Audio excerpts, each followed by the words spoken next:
1,00,000 வரையும் நான் life insurance வாங்கிட்டேன். அப்பாடா! என் ஃபேமிலிக்கு இது போதும் அப்படின்னு நினைச்சுக்கிட்டு இருந்தீங்கன்னா, நான் இன்னைக்கு உங்களுக்கு உண்மைய சொல்றேன். இந்த வீடியோவ ஸ்க்ரோல் பண்ணுங்க பாருங்க. பல பேரு ஒரு லைஃப் இன்சூரன்ஸ் எடுக்கிறதுக்கு என்ன சொல்றாங்க? என்னால மந்த்லி ஒரு 100 ரிங்கிட் இல்ல என்னால மந்த்லி ஒரு 200 ரிங்கிட் தான் பிரீமியம் கட்ட முடியும்னு நீங்க சொல்றீங்க. அதுக்கு என்ன கவரேஜ் கிடைக்குமோ அது மட்டும் தாங்க அப்படின்னு சொல்றீங்க. எனக்கு புரியுது. உங்களால அவ்வளவுதான் கட்ட முடியும். சோ அதனால தான் நீங்க கமிட் பண்ணணும்னு ரெடி ஆகுறீங்க. இங்க ஒரு விஷயத்த நான் உங்களுக்கு பிரேக் டவுன் பண்ண போறேன். நல்லா யோசிங்க.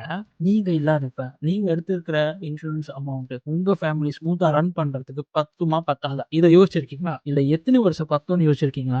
இத கால்குலேட் பண்ண ஒரு சிம்பிள் ஃபார்முலா இருக்கு நான் சொல்றேன். ஃபர்ஸ்ட் உங்க ஆனுவல் இன்கம் எடுத்து மல்டிப்ளை வித் 10 பண்ணுங்க. அதுதான் உங்க ஃபேமிலியோட 10 வருஷத்துக்கான இன்கம் ரிப்ளேஸ்மென்ட். அது கூட உங்களோட existing debts, home loan, car loan இல்ல பெர்சனல் லோன் ஏதாவது வச்சிருந்தீங்கன்னா ஆட் ஆன் பண்ணிக்கோங்க. கடைசியா future big expenses something like உங்க கிட்ஸ் எஜுகேஷன் ஃபீஸ்க்காக இல்ல உங்க கிட்ஸ் கல்யாணத்துக்காக ஆட் இன் பண்ணிக்கோங்க. இத 3 ஆட் பண்ணி ஒரு நம்பர் வரும். அதுதான் ரியல் லைஃப் இன்சூரன்ஸ் அமௌண்ட். ஒரு சிம்பிள் எக்ஸாம்பிள் பார்ப்போம்.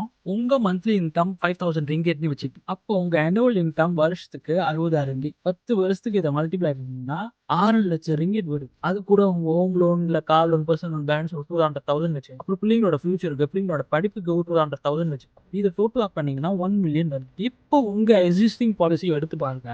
அங்க 50,000ல இருந்து 100,000 தான் இருக்கு. நீங்க இப்ப இன்சூர் பண்ணியிருக்கிற காசு 1 வருஷத்துல இருந்து 2 வருஷத்து வரைக்கும் தான் தாக்கு பிடிக்க முடியும். அதுக்கப்புறம் உங்க ஃபேமிலி சிச்சுவேஷன் என்ன ஆகும்னு யோசிச்சு பார்த்திருக்கீங்களா? லைஃப் இன்சூரன்ஸ் வரும்போது என்னால இவ்வளவுதான் முடியும்னு யோசிங்க. பிராக்டிகலா திங்க் பண்ணி நம்ம ஃபேமிலிக்கு உண்மையிலே எவ்வளவு தேவைப்படும்னு யோசிங்க. உங்களுக்கு இத கனெக்ட் பண்றதுக்கு யூ நீட் எனி கைடன்ஸ்னா எனக்கு டிஎம் பண்ணுங்க. இல்ல நீங்க கனெக்ட் பண்ணிட்டீங்கன்னா காமெண்ட்ல சொல்லுங்க. Signing off P கோகிலர்.